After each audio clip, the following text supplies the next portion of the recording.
بسم اللہ الرحمن الرحیم۔ آج کے سبق میں ہم بعض علماء کی بیان کردہ توجیہ کا رد پڑھیں گے۔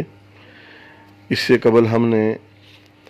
لفظ حمد کی اسم دلالت اللہ پر تقدیم کیوں ہے اس کے بارے میں پڑھا ہے، اور الحمد کے شروع میں جو الف لام ہے اس کے بارے میں بحث پڑھی ہے۔ آج کے سبق کا آغاز کرتے ہیں۔ وفیہ نظر، شارح علامہ سعد الدین تفتازانی رحمۃ اللہ تعالی علیہ فرما رہے ہیں کہ اس بیان کردہ دلیل میں نظر ہے۔ لأن النائب مناب الفعل انما هو المصدر النکرہ، کیونکہ جو مصدر فعل کے قائم مقام ہوتا ہے وہ مصدر نکرہ ہوتا ہے۔ مثل سلام علیکہ، جیسے سلام علیکہ۔ اب یہ سلام علیکہ سلمت سلامن علیکہ کا فعل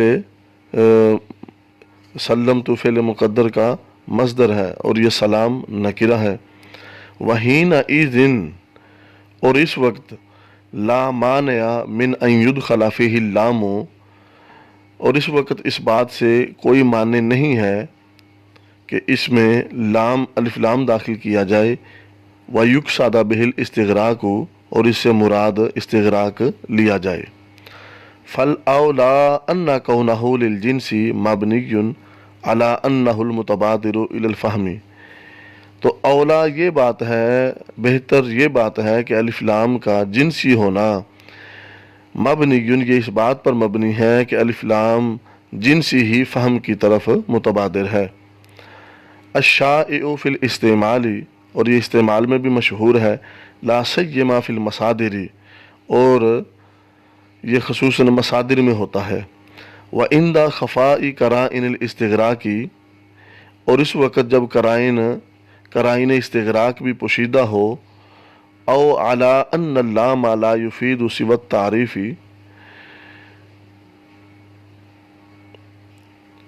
یا یہ کہا جائے کہ الف لام صرف تعریف پر دلالت کرتا ہے۔ والاسم یدل الا علی مسماہ، اور اسم صرف اپنے مسمى پر دلالت کرتا ہے۔ فاذا لا یکون سمہ استغراق، تو اس وقت یہاں پر الف لام استغراق مراد نہیں ہوگا۔ وفیہ نظر لأن النائب مناب الفعل، سے شارح علامہ سعد الدین تفتازانی رحمۃ اللہ تعالی علیہ بعض علماء کی طرف سے بیان کردہ توجیہ کا رد کرنا چاہ رہے ہیں۔ شارح فرما رہے ہیں کہ جو آپ نے توجیہ بیان کی ہے یہ درست نہیں ہے۔ آپ کی صرف اتنی بات درست ہے کہ مصدر فعل کے قائم مقام ہونے کی وجہ سے نفس حقیقت پر دلالت کرتا ہے، لیکن جو آپ نے اگلی بات کی ہے کہ اس کے مناسب استغراقی معنی نہیں ہے، کہ یہ جو مصدر نفس حقیقت پر دلالت کر رہا ہے یہ کبھی بھی قطعاً کسی بھی صورت میں استغراقی معنی کو شامل نہیں ہو سکتا، بلکہ یہ جنسی معنی کے لیے ہے، اس لیے کہ الف لام جنسی ہوگا۔ تو شارح فرمانے یہ بات درست نہیں ہے۔ فیہ نظر، اس میں نظر ہے۔ شارح کہتے ہیں مناسبت کا خیال تب ہوتا ہے جب استغراق پر بھی مصدر نے دلالت کرنی ہو، حالانکہ استغراق پر دلالت مصدر نہیں کر رہا بلکہ مصدر پر داخل ہونے والا الف لام کر رہا ہے۔ تو یہ جائز ہے کہ مصدر تو نفس حقیقت پر دلالت کرے اور الف لام استغراق کے معنی پر دلالت کرے، کیونکہ جو فعل کا قائم مقام ہوتا ہے اس کی دلالت استغراق پر نہیں ہوتی، اور جس کی دلالت استغراق پر ہے وہ فعل کا قائم مقام نہیں ہے۔ تو خلاصہ یہ ہوا کہ استغراق کے مقابل جنس کو اختیار کرنے کی جو وجہ آپ نے بیان کی ہے وہ وجہ درست نہیں ہے۔ شارح یہ کہنا چاہ رہے ہیں کہ آپ نے استغراق کے معنی کو تو مراد نہیں لیا، لیکن اس کے مقابلے میں آپ نے الف لام کو جنسی قرار دے کے اور الف لام جنس کو اختیار کرنے کی جو وجہ آپ نے بیان کی ہے وہ وجہ درست نہیں ہے۔ شارح کی کیا توجیہ ہے؟ فل اولا ان کونہ للجنس، سے شارح اپنی بیان کردہ توجیہ فرما رہے ہیں۔ شارح کہتے ہیں کہ صاحب کشاف نے الف لام کو جو جنسی قرار دیا ہے اس کی کئی وجوہات ہیں۔ پہلی وجہ استغراق کی بنسبت جنس متبادر الی الفہم ہے، کہ ذہن فوراً اور آسانی سے اس کی طرف متوجہ ہوتا ہے۔ نمبر دو، اہل لسان اور عرف کے نزدیک الف لام کا جنس میں استعمال مشہور ہے۔ الف لام جو ہے وہ جنس کی بجائے الف لام جنس استغراق کی بجائے اس کا استعمال مشہور ہے۔ نمبر 3، خصوصاً مصادر میں الف لام جنس ہی ہوتا ہے کہ مصادر کی دلالت نفس حقیقت پر ہوتی ہے، اور نفس حقیقت کے مناسب جو ہے وہ الف لام جنس ہی ہوتا ہے۔ ہاں، الف لام استغراقی کسی صورت میں پایا جا سکتا ہے، لیکن یہ تب پایا جائے گا جب کوئی قرینہ پایا جائے، تو چونکہ یہاں کوئی قرینہ نہیں ہے لہذا یہ الف لام جنسی ہی ہوگا۔ الف لام جنسی ہونے کی ایک اور وجہ شارح رحمۃ اللہ تعالی علیہ اس الف لام کے جنسی ہونے کی ایک اور وجہ بھی بیان کر رہے ہیں۔ او علی ان اللام لا یفید سوى التعریف، شارح رحمۃ اللہ تعالی علیہ ایک اور وجہ بیان کر رہے ہیں کہ الف لام نہ جنس پر دلالت کر رہا ہے، نہ استغراق پر دلالت کر رہا ہے، نہ عہد ذہنی پہ دلالت کر رہا ہے، نہ عہد خارجی پہ، بلکہ الف لام جو الحمد کے شروع میں داخل ہوا یہ اپنے مدخول کے معرفہ ہونے پر دلالت کر رہا ہے۔ یہ صرف اسی بات کو واضح کر رہا ہے کہ میرا مدخول معرفہ ہے، نکرہ نہیں ہے۔ تو سوال یہ ہوگا کہ الف لام اپنے مدخول کے معرفہ ہونے پر تو دلالت کر رہا ہے، مگر اقسام اربع جنس، استغراق، عہد خارجی، عہد ذہنی، یہ ان چاروں میں سے کس سے متعلق ہے؟ تو اس کا جواب یہ ہوگا کہ الف لام کا ان مذکورہ اقسام اربع میں سے کسی سے تعلق اپنے مدخول کے اعتبار سے ہوگا۔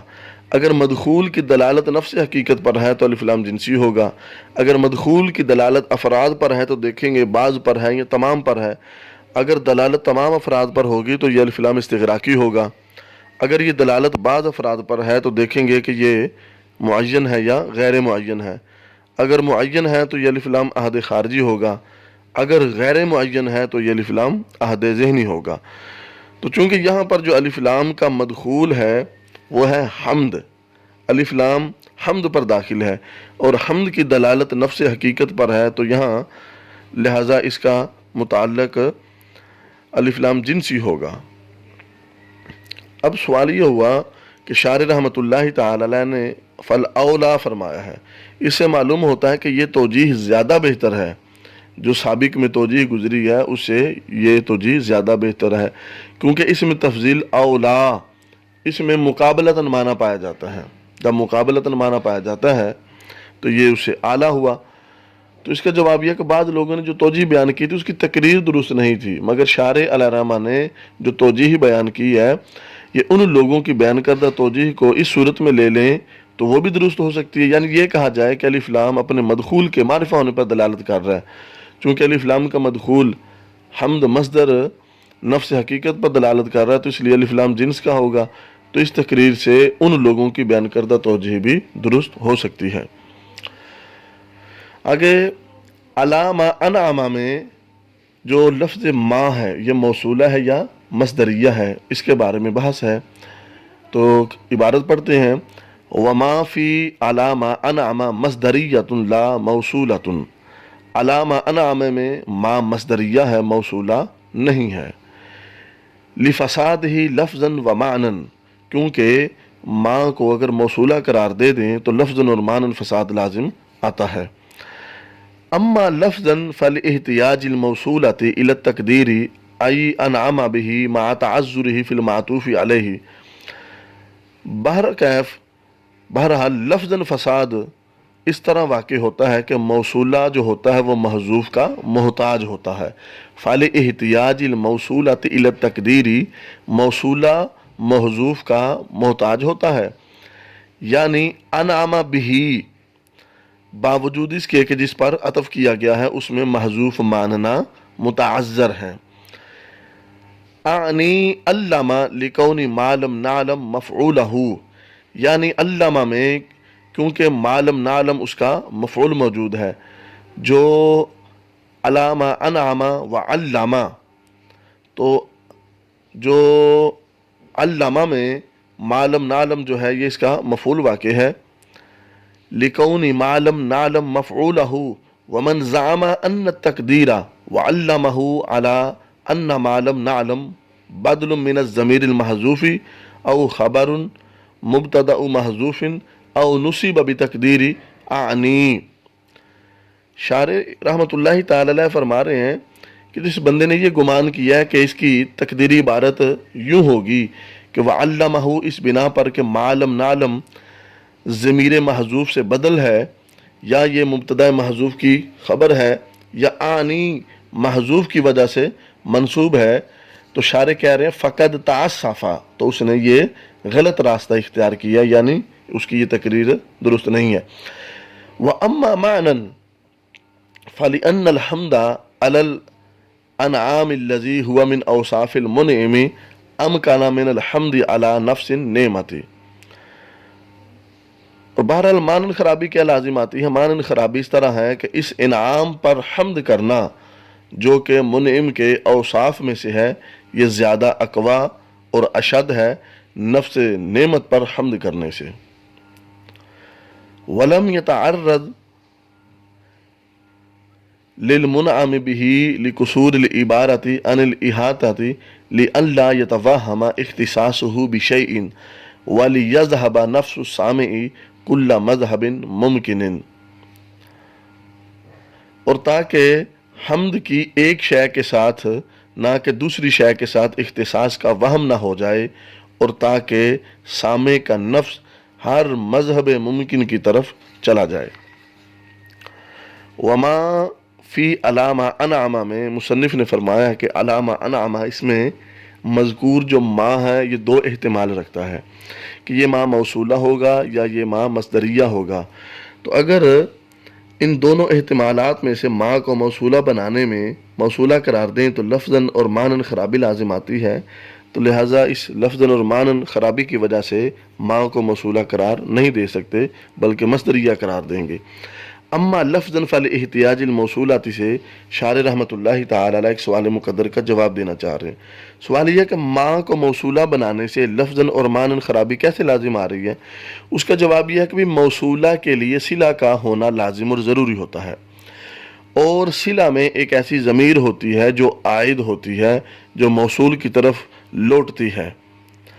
اور یہاں ما کو موصول بنانے کی صورت میں صلہ بنے گا انعامہ، اور اس پر عطف ہونے کی وجہ سے علامہ بھی صلہ بنے گا، کیونکہ عبارت ہے الحمدللہ الذی علی ما انعم وعلم۔ ما کو موصولہ قرار دے دیں تو انعمہ اس کا صلہ بنے گا، آگے حرف عطف واو ہے اور علامہ اس کا معطوف ہے، معطوف علیہ، تو عطف کی بنا پہ علم بھی صلہ بنے گا، اور ان دونوں میں جو ضمیریں ہیں وہ موصول کی طرف عائد نہیں ہیں، وہ موصول کی طرف نہیں لوٹ رہی، تو خلاصہ یہ ہوگا کہ ما کو موصولہ بنانے کی صورت میں لفظی خرابی لازم آتی ہے، جیسے اس کا صلہ بننا ہے، جسے اس کا صلہ بننا ہے اس میں اس کی طرف ضمیر ہی نہیں لوٹ رہی۔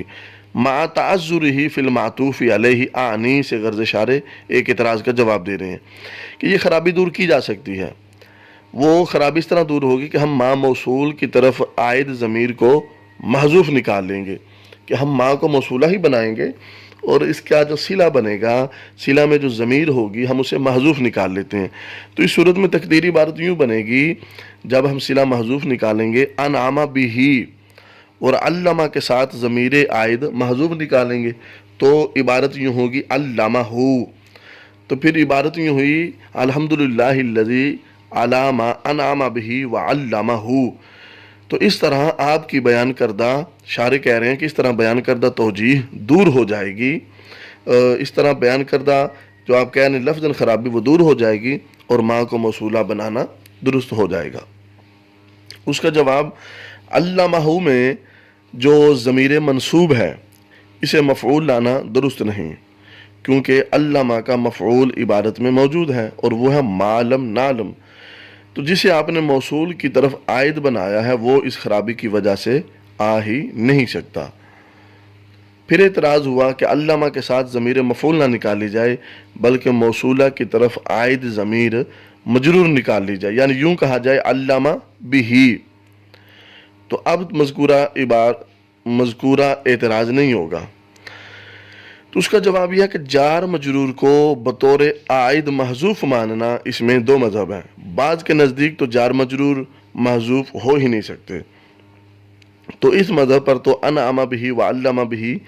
اس مذہب کے مطابق کہہ ہی نہیں سکتے، اور بعض یہ کہتے ہیں کہ جار مجرور محذوف تو ہو سکتے ہیں، مگر ان کے محذوف ہونے کے لیے شرط یہ ہے کہ موصول کا جار اور عائد جار لفظ یہ دونوں لفظ میں اور معنی میں متحد ہوں۔ اس بات کو آسان لفظ میں یوں سمجھ لیجئے کہ جار مجرور محذوف تو ہو سکتے ہیں، لیکن ان کے محذوف ہونے کے لیے شرط یہ ہے کہ موصول کا جار اور عائد ان کا لفظ میں اور معنی میں متحد ہونا لازم ہے، جبکہ یہاں نہ لفظ میں اتحاد ہے نہ معنی میں اتحاد ہے، کیونکہ موصول ما کا جار علا ہے اور عائد بھی محذوف، اسے عام ہم نے فرضاً مراد لے لیا ہے۔ ما موصولہ ہونے کی صورت میں لفظی خرابی، الغرض عائد ضمیر مرفوع ہوگی، منصوب ہوگی یا مجرور ہوگی۔ اگر مرفوع ہو تو یہ درست نہیں، کیونکہ انعامہ اور علامہ کی مرفوع ضمیر اس میں جلالت اللہ کی طرف لوٹ رہی ہے۔ اگر منصوب نکالی جائے تو یہ بھی درست نہیں، کیونکہ علامہ کا مفعول معلم نعلم عبارت میں مذکور ہے۔ اور اگر ضمیر مجرور نکالیں تو یہ بھی درست نہیں، کیونکہ محذوف ہونے کی شرط میں موصول کا جار اور عائد کا جار لفظ میں اور معنی میں متحد ہو، یہ صورت بھی نہیں پائی جا رہی۔ لہذا ما کو موصولہ بنانا صلہ میں عائد ضمیر نہ ہونے کی وجہ سے یہ درست نہیں ہے۔ مذکورہ تقریر کے متعلق جواب اور اس کا رد، ومن زعم ان تقدیر وعلمہ سے غرض شارع تقریر کے متعلق کسی کا جو دیا ہوا جواب ہے اس کا رد کرنا ہے۔ کسی نے کہا کہ ضمیر منصوب کی صورت میں آپ کا یہ اعتراض تھا نا کہ مفعول تو عبارت میں مذکور ہے، لہٰذا ضمیر منصوب نکال کر علمہ فرض قرار دینا درست نہیں ہے۔ تو ایسا کر لیں کہ جو مفعول عبارت میں مذکور ہے وہ محذوف نکالی گئی ضمیر کی مفعول کی ضمیر سے یا تو اسے بدل بنا لیں یا اسے مبتدا محذوف کی خبر بنا لیں، یعنی ہوا معلم نعلم، یا پھر آنی مقدر مان کر اس کا مفعول بنا دیں، تو اس صورت میں موصول کے لیے عائد بھی ہو جائے گا اور معلم نعلم کا عبارت میں درست حل بھی مل جائے گا۔ شارح رحمۃ اللہ تعالی علیہ فرماتے ہیں کہ جس بندے نے ہماری اس تقریر کا توجیہ کا جواب دیا ہے، اس نے بغیر کسی مقصد کسی ناظری کی ہے، کیونکہ بدل محذوف سے ہو ہی نہیں سکتا، یعنی مبدل منہ صرف اس صورت میں محذوف ہو سکتا ہے کہ جب کہ مقام استثناء ہو، مقام استثناء کے علاوہ کسی بھی صورت میں بدل محذوف ہو ہی نہیں سکتا، اور یہاں پر مقام استثناء ہے ہی نہیں۔ مقام استثناء کیا ہے؟ جیسے ما ضرب الا زید، کہ زید کے علاوہ کسی نے نہیں مارا، تو اس صورت میں مبدل منہ احد محذوف ہے، کیونکہ یہ مقام استثناء ہے، مگر مذکورہ عبارت میں استثناء نہیں ہے۔ جو یہ کلام چل رہا ہے اس میں کسی قسم کے استثناء والی صورت نہیں پائی جا رہی، لہٰذا بدل بنانے والی بات بھی درست نہیں ہوگی۔ اور رہی بات دوسری دو وجہوں کی کہ مبتدا محذوف نکال کے اس کی خبر بنا لے یا آنی مقدر مان کر اس کا مفعول بنا لیا جائے، تو یہ بھی درست نہیں ہے۔ یہ تب ٹھیک ہوتا جب لفظوں میں اس کے حذف ہونے پر، یعنی حذف ہونے پر کسی قسم کا کوئی قرینہ پایا جاتا، اور حذف کے لیے کوئی قرینہ ضروری ہوتا ہے، مگر یہاں پر کسی قسم کا قرینہ نہیں ہے، لہٰذا یہ تمام صورتیں باطل ہیں۔ اب ما کے موصولہ ہونے کی جو معنوی خرابی ہے اسے پڑھتے ہیں، اسے بیان کرتے ہیں۔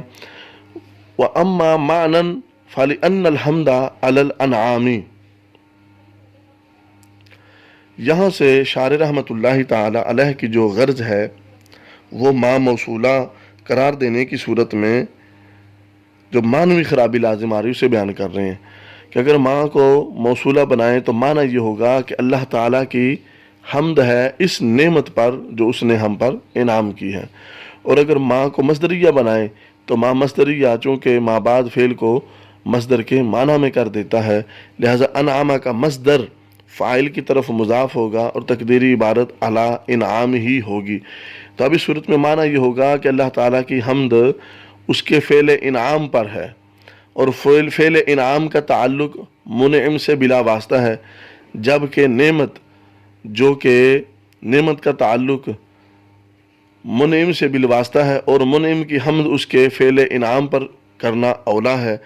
اس کے بنسبت کے فعل انعام پر مترتب ہونے والے نتیجے پر حمد کرنا تو ما موصولہ بنانے کی صورت میں خلاف اولا لازم آ رہا ہے۔ اس لیے اس معنوی خرابی سے بچنے کے لیے ما کو مصدریہ قرار دیا جائے گا، موصولہ قرار نہیں دیا جائے گا۔ وَلَمْ يَتَعَرَّضْ لِلْمُنْعَمِ، للمنعم سے غرض شارح ایک اعتراض کا جواب دے رہے ہیں۔ مصنف رحمۃ اللہ تعالی علیہ نے نعمتوں کو بیان کیوں نہیں کیا؟ اس کا جواب یہ کہ مصنف رحمۃ اللہ تعالی علیہ اگر نعمتوں کا ذکر کرتے تو دو صورتیں بننی تھیں کہ وہ ساری نعمتوں کا ذکر کرتے ہیں یا کچھ نعمتوں کا ذکر کرتے ہیں۔ اگر ساری نعمتوں کا ذکر کرتے ہیں تو پھر دو صورتیں تھیں کہ ان کا اجمالاً ذکر ہے یا تفصیلاً ذکر ہے۔ اگر اجمالاً ذکر کرتے تو وہ مذکور ہیں علامہ انعامہ میں، پھر الگ ذکر کرنے کی کیا ضرورت ہے؟ اور اگر تفصیلاً ذکر کرتے تو نعمتوں کا تفصیلاً ذکر کرنا، تمام نعمتوں کا احاطہ یہ ممکن ہی نہیں ہے۔ اور اللہ عز و جل قرآن پاک میں فرماتا ہے وَإِن تَعُدُّوا نِعْمَتَ اللَّهِ لَا تُحْصُوهَا، اور اگر کچھ نعمتیں ذکر کرتے اور کچھ نعمتیں ذکر نہ کرتے تو دو اعتراض واقع ہو جاتے،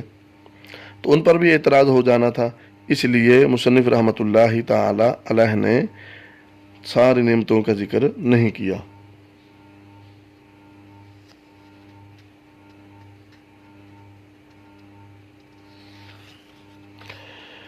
اب نعمت بیان کو ذکر کرنے کی وجہ بیان کر رہے ہیں۔ ثم انہ صرح ببعض النعم ایماء الی اصول ما یحتاج الیہ فی بقاء النوع، پھر مصنف رحمۃ اللہ تعالی علیہ نے بعض نعمتوں کی صراحت کی ہے۔ انہ صرح ببعض النعم، بعض نعمتوں کی صراحت کی ہے ایماء اس اصول کی طرف، ایماء الی اصول اس بات کی طرف اشارہ کرتے ہوئے، اس اصول کی طرف اشارہ کرتے ہوئے کہ ما یحتاج الیہ فی بقاء النوع، کہ جس کی بقا زندگی میں محتاج ہوتی ہے۔ بیانہ ان الانسان مدنی بالطبع، اس کی تفصیل یہ ہے کہ انسان مدنی بالطبع ہے۔ اے محتاج فی تعیشہ الی التمدن، یعنی اپنی زندگی گزارنے میں انسان تمدن کا محتاج ہوتا ہے۔ وَهُوَ اجتماعُهُ مع بنی نوعه یتعاونون ویتشارکون فی تحصیل الغذاء واللباس والمسکن وغیرہ، اور تمدن سے مراد کہ انسان بنی نوع انسان کے ساتھ مل کر رہنا، کہ انسان کا انسانوں کے ساتھ، دوسرے انسانوں کے ساتھ مل کر رہنا، اس کیفیت اور اس حال میں رہنا کہ آپس میں غذا، لباس اور رہائش کے حصول کے لیے ایک دوسرے کے ساتھ تعاون کرتے ہیں۔ وَهَذَا مَوْقُوفٌ عَلَىٰ أَن يُعَرِّفَ كُلُّ وَاحِدٍ صَاحِبَهُ مَا فِي ضَمِيرِهِ، اور ہر شخص کا، اور یہ تعاون جو ہے نا یہ اس بات پر موقوف ہے کہ ہر شخص کا اپنے ما فی ضمیر کا بیان اپنے ساتھی سے کرنا۔ وَالْإِشَارَةُ لَا تَكْفِي بالمعدومات والمعقولات الصرفاتی، اور اشارہ کرنا معدومات میں اور معقولات صرفہ میں کفایت نہیں کرتا۔ لا تکفی، یہ کفایت نہیں کرتا۔ وفی الکتابۃ مشقۃ، اور کتابت میں مشقت ہے۔ ونعم اللہ تعالی علیہم بتعلیم البیان وہو المنطق الفصیح المعرب اما فی الضمیر، تو اللہ تعالیٰ نے انسانوں پر تعلیم بیان کے ذریعے انعام کیا ہے، اور بیان کہتے ہیں اس نطق فصیح کو جو ما فی الضمیر کو بیان کرنے والا ہے، جو ما فی الضمیر کو ظاہر کرنے والا ہے۔ ثم انہ صرح ببعض النعم ایماء الی اصول ما یحتاج الیہ سے شارح رحمۃ اللہ تعالی علیہ ایک اعتراض کا جواب دینا چاہ رہے ہیں کہ آپ نے کہا کہ اگر بعض نعمتوں کا ذکر کیا جاتا تو اختصاص کا وہم ہو جاتا کہ یہاں پر جو حمد بیان ہوئی ہے یہ محض ان نعمتوں کے اختصاص کی وجہ سے ہو رہی ہے، حالانکہ آپ نے بعض نعمتوں کو بیان کیا ہے، اور بیان بھی ایک نعمت ہے، اور آپ نے اس بیان کو بیان کیا ہے، سو آپ کی تقریر آپ کی تحریر کے خلاف ہے، آپ کا قول اور فعل میں تضاد ہے۔ تو یہ اس کا جواب یہ ہے کہ آپ کی بات درست ہے کہ بیان ایک نعمت ہے، اور ہم نے بیان کو ذکر اس لیے کیا ہے کہ اس کو ذکر کرنے کی وجہ ترجیح یہاں پائی جا رہی ہے، تو اس لیے یہاں پر ذکر کیا ہے۔ اب نعمت بیان کو ذکر کرنے کی ترجیح کیا ہے، اس کی وجہ ترجیح کیا ہے کہ بھئی آپ نے یہاں نعمت کو بیان کیا ہے اور چیزوں کو بیان نہیں کیا، تو اس کا جواب یہ کہ انسان جو ہے نا وہ اپنی بقا میں خوراک، لباس، مسکن، نکاح وغیرہ میں یہ دوسروں کا محتاج ہوتا ہے، اور یہ چیزیں، یہ معاملات انسان جب تک کسی سے تعاون نہیں کرے گا، کسی سے مشاورت نہیں کرے گا، تو انسان نکاح کرنے میں، خوراک کے حاصل کرنے میں، لباس کے حصول میں، نکاح کے حصول میں انسان دوسرے لوگوں کے تعاون کا محتاج ہے، اور تعاون اور تشارک محتاج ہے معافی ضمیر کے اظہار کا، اور معافی ضمیر کے اظہار جو ہے وہ بیان کے ساتھ ہوتا ہے، بغیر بیان کے تو نہ کسی کو بندہ اپنا معافی ضمیر بیان کر سکتا ہے، نہ اپنا مدعا بیان کر سکتا ہے۔ تو نتیجہ یہ نکلا کہ انسان اپنی بقا میں جس چیز کا محتاج ہے وہ بیان ہے، اور اس کے لیے اصل الاصول ہے، تو یہ وجہ ترجیح ہے بیان کو ذکر کرنے کی وجہ۔ والاشارۃ لا تکفی بالمعدومات، اس اشارے ایک اور اعتراض کا جواب دے رہے ہیں۔ آپ نے کہا کہ اظہار معافی ضمیر بیان کے ساتھ ہوتا ہے، حالانکہ معافی ضمیر کا اظہار اشارہ کے ساتھ بھی ہو جاتا ہے، کتابت کے ساتھ بھی ہو جاتا ہے۔ تو اشارہ اور کتابت میں وہ عموم نہیں ہے جو بیان میں ہے۔ اس کا جواب شارح دے رہے ہیں کہ اشارہ اور کتابت میں عمومیت نہیں ہے جو عمومیت بیان میں پائی جاتی ہے، کیونکہ اشارہ معدومات اور معقولات محضہ کی طرف نہیں ہو سکتا، اور کتابت میں اول تو مشقت ہے، دوسرا ہر شخص کتابت نہیں کر سکتا۔ اگر ایک کتابت کر بھی سکتا ہے تو ہو سکتا ہے کہ دوسرا اس کی تحریر کو پڑھنے پر قدرت ہی نہ رکھتا ہو، تو اس لیے معافی ضمیر کے اظہار کے لیے بیان ہی وہ ذریعہ ہے جس میں عمومیت بھی پائی جاتی ہے اور سہولت بھی پائی جاتی ہے۔